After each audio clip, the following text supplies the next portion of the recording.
आई जे देवीचं गाणं आहे खूप छान आहे, सगळ्यांना माहितीये. तर आई त्या पण आई एक कडवं प्रेम आणि काय म्हणतात भारी गाणे एकदा ऐकवच. येडमाय लाडाचं आहे का? सुमित कंपनीचं.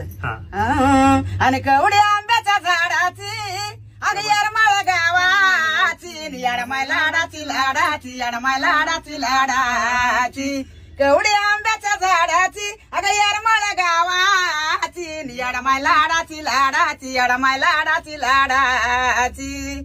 येडू आली या पावनी तिला पाठ मी टाकी, ते मायला नाव मी घाली, ते मला बाय परसन झाली. कवड्या आंब्याच्या झाडाची अगं येरमाळ गावाची, येडमाय लाडाची लाडाची, येडमाय लाडाची लाडाची. बोल येडसरीच काय आवाज आहे, अजून पण तोच आवाज आहे, तीच ताकद आहे. खूप छान खूप छान. अरे बाळा तुम्ही केलास, माझा हिरो दिसतोच हिरो. नाही तुझा आशीर्वाद आहे. खूप भारी. मित्रांनो बघा, लाईक करा. ओरिजिनल आर्टिस्ट आहेत, ओरिजिनल सिंगर आहे, ओरिजिनल व्हॉइस आहे. प्रेम द्या फक्त बस.